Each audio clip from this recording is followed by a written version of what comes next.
One thing's for sure, this reunion is absolutely off to a better start than the whole damn season.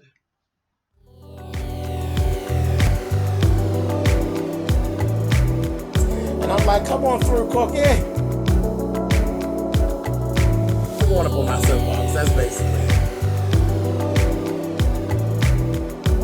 Let's talk about drag in all its forms.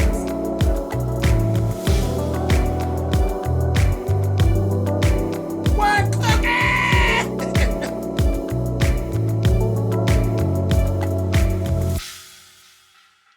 Hey guys, thanks so much for clicking on the video. This is actually going to be my review for part one of the season 8 Real Housewives of Atlanta reunion. There's actually going to be 3 parts to this reunion. I am pleasantly surprised at how in we are in week 1.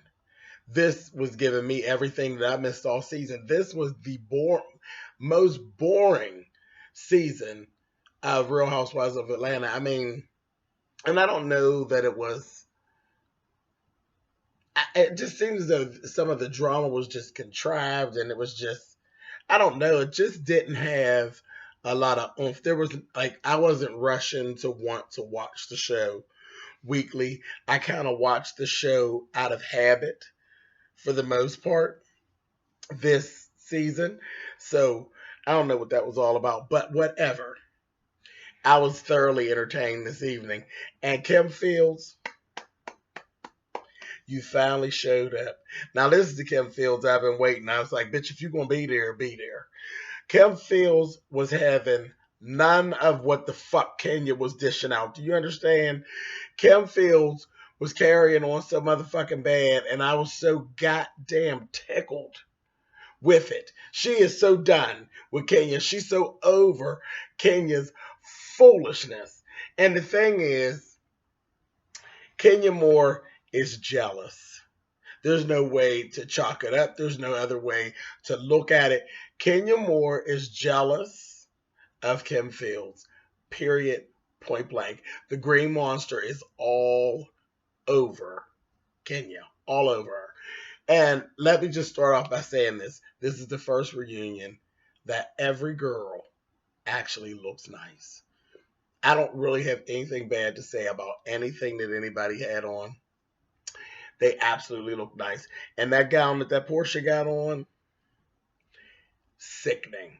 Sickening. That's a bad motherfucker. I said, you know what? And y'all know I ain't a Portia fan. But that bitch is done. It's done. She just, I don't know. She always is so, everything's so damn tight. You see the arm actually tore on her gown. Like when they were first coming in, the sheer illusion part had torn and they had to actually stitch it back. But whatever. The gown's sickening. It actually is. It's sickening. It's very, very nice. And everybody is in like a nude color, except for Candy. I don't know why. Candy is in like some really odd shade of olive green or something, but just the same, it does look bad. And that motherfucking Candy is snatched. Snatch, snatch, snatch. I said, bitch, you had that baby and really got your shit together. She snatched. Candy look good. She really does. She looks nice. I don't know about that hair all that much, but she look good. She look good. It ain't, shit. We've seen Candy when she be looking crazy. So she looked nice. Cynthia is absolutely Cynthia.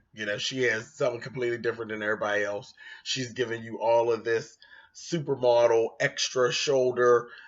It was so reminiscent of like her wedding gown to me. Like she had all this action going on shoulder, hair, boom, bam. If they do, they all of them look nice. Kenya is my least favorite of the fashions, but that bitch actually looks nice too. She looks nice. And I dare the bitch to lie and say she don't have no hair pieces in the day. But her hair is nice. It's big, big drag hair. I said, you better go ahead, Kenya, bitch. Big drag hair. I absolutely love what Phaedra has on. It is absolutely so drag. It is so, and I mean high drag. It's giving you pageant pageant type gown stuff. It's real busy and real extra, but it looks really good. Kim Fields actually looks nice. Her hair even looks nice. I said, Snowball, girl, they got you. Somebody took a flat iron to Snowball's head and hooked her ass up. And she does, she looks good. Okay, anyway, moving on forward. Um, they talked about baby Ace, and I laughed. I said, child, he ain't Blue Ivy. He ain't Blue Ivy, but y'all better go ahead on and make a coin off of it. He has over 100,000 followers on Instagram, and they haven't showed his picture at all. They haven't showed his face.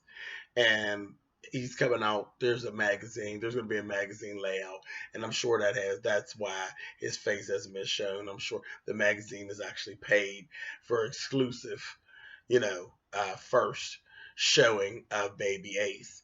So, hey, make your money. Everybody need a college fund. I don't give a goddamn how much money your mother and father have.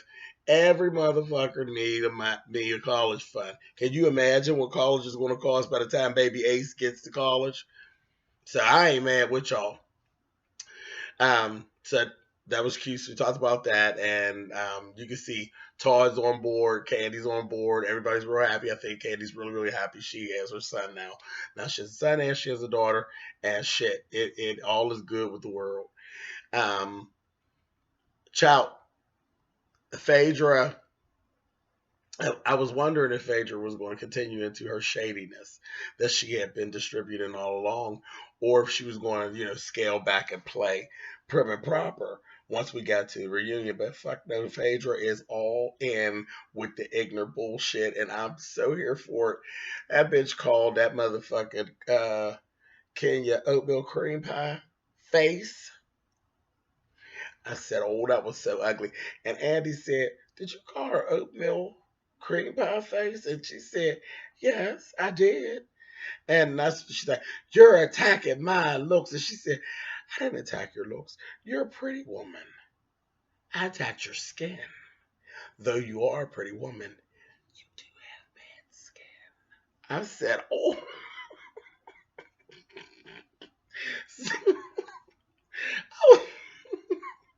I got real tickled with that. I said, oh, you bitch. That was so bitchy. And then when Andy approached that whole thing about them laughing and kikiing about Kenya's little hair product thing, and said to Phaedra, well, it seemed as though you didn't want to, instead of supporting Kenya and everything like that, you were like poking fun and making jokes about her hair care line. And that motherfucker Portia sat right up in it and said, oh yeah, I did. And it was fun. I said, Portia has learned how to play the game. They're playing the game. And I did you see, it was a classic example of a bitch that dishes it out that cannot take it. Kenya, all they're doing, they pushed her fucking buttons the same way that she does people, but the bitch could not take it. You can see Kenya is having a hard time. She all in her motherfucking feelings. Where your words go, Kenya? Why you doing all this hollering and carrying on? Because they done figured out how to get at you, bitch. And now they're giving you very much of, why are you so upset, honey? And now you don't like it. I'm enjoying watching her squirm. Me personally. That green monster is all over Kenya. All over her. And she is just really having a hard time. Then she's making all those little comments. And then she got caught all up in her comments. They had to try to backtrack. When she made one of the best reads all night, when she said something about Kim Fields, and she kept going back and forth over this thing. Like, I got so tired of hearing her say, she's attacking the whole group. She came for the whole group. She thinks she's better than us. But meanwhile, Kenya, you just stood there and said, I'm the one that brought you on this show. She literally said that she brought her to the show and that it's because of her that she's there. You literally sat there and blew your Mariah horn, you know what I mean? And Then you accuse her of doing the same thing. And you're all mad. Why? And she said something to the effect that um something to the effect of her career being more relevant than Kim's career. And Kim just politely sat there and said, well, I'll let social media enjoy that soundbite. I said, bitch, read. Read, read, read. She gave her dust. She gave her, bitch, that's not even worth a response. And I'm glad you put your foot in your own mouth. And I will literally sit here and wait until Black Twitter tears you the fuck apart. Apart. And you need to be drugged. Are you kidding, Kenya? Nobody paying you no motherfucking attention, bitch. Not no attention. None. None. Then Andy read her ass down when she was texting. She's being rude. Candy was talking and she's rolling her eyes and she started texting. And Andy said, are you actually texting during the reunion recording? And she's like, something about Matt and the dogs and the dog food, and Andy gave her, bitch, you being disrespectful and you being ignorant, bitch. And Matt ain't possibly really that stupid. He could figure it out and find the dog food, put it in the bowl. I said, child, Andy read her and his old dumbass cockeyed Matt. I said, oh shit. So I knew it was only gonna be a matter of time before Kenya got him back, because she, there's certain ones, Kenya, Nene, they really don't have a problem with coming for Andy's neck. And I said, I don't know why they keep coming for that sissy like that, because he's going to get him. Sure enough, she said something to him, and then she made some little raunchy joke about him swallowing.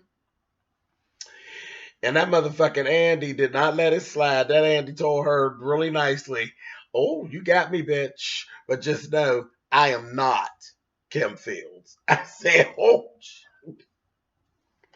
rubbed her motherfucking shiny pumps the wrong way. I said, oh, Miss Andy, come on, bitch, come on through.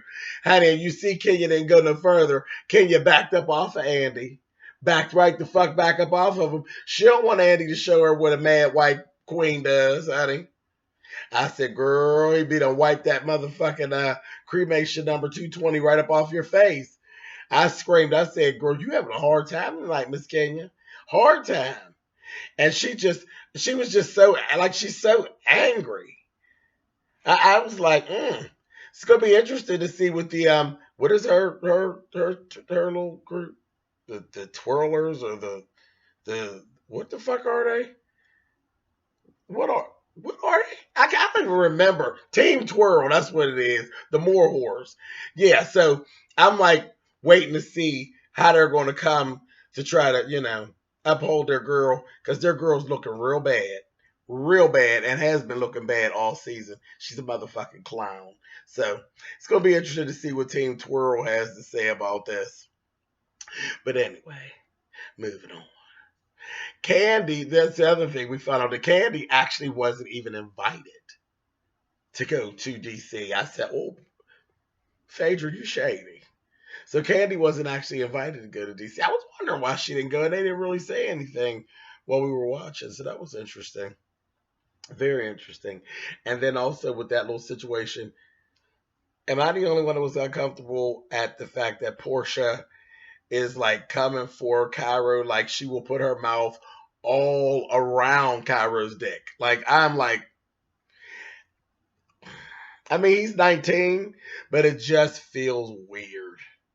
Just because he's legal, he's still Sheree's baby. We like literally watched him. He was a baby. Like, really, Portia? She was looking like a real nasty, thirsty mountain lion. I was like, I don't know about all that, child, but she got red on the slide too. That motherfucker Sheree said, "Go ahead, girl. Throw some money in his bank account, girl." I said, "Oh, Jesus." Anyway. But Candy's done being quiet, I see. Candy's not pregnant anymore, and she's okay. She's able to do her little goat thing in the throat and get mad and be ready to cry and talk shit, so she's back. on her shit talking. I said, oh, these next two parts with Candy, I can see gonna be a mess because Candy's gonna come for Phaedra. She's had enough. She's had enough. Her and the Phaedra thing is getting ready to implode. I do believe. I'm like really here to see what's going to go on in these next two episodes. But Candy is not here for any of this shit that Phaedra's giving out. She's done smiling. She's done grinning. And she ready to get in that ass. And I think they getting ready to have it. Like really have it. Phaedra, you've been making some slick moves when it comes to Candy. But y'all, I don't think either one of them is correct in the whole friendship. They both dogged each other as far as I'm concerned. But now it's going to come to a head and they're going to go head up. And we're going to see what happens. Phaedra's you looking kind of bad, baby. Because you played games. You didn't pay invoices and things. You were shady. You were shady, and all of the shade fell financially in your favor, which doesn't look real good because you're supposed to be so motherfucking rich and so booked you on your Kelly Price, bitch. What's the problem with the little money for the big head man? He's such a, unimportant little big head man. Give him his motherfucking money. And why is it taking so long for him to get his money? You ain't looking too hot right now. But we're going to see what actually happens in the next couple episodes. But Kim Fields gave me everything that I needed. Just from watching this episode, I'd be okay with Kim Fields coming back. If that's the Kim that's going to stay, I'll be okay with Kim coming back. That bitch has really stepped up to the plate. She told that motherfucking Kenya, who are you to keep on jumping in and talking over people and then you don't want nobody to talk over you? She's like, I'm talking now. Child, Kenya's steady going on. She gonna say something. I said, oh, come on, Kim, bitch. It was interesting. Very, very interesting. But that's it. So that's kind of all that kind of stuck out with me. I may have forgot something, but I think I got all the points that kind of stuck out with me. If not, leave it down in the comments. We'll talk about it. And this was really good. I enjoyed this better than every episode that we've seen all season. But I enjoyed this. I sat on the end of that bed and kiki and cackled, honey, watching this shit tonight. Yes, I did. Sure enough. Anyway, I'll get with you guys later. Next week, I'll be right back on the end of my bed, kikiing and cackling and ready all over again. I'll talk to you guys then. All right. Bye, guys.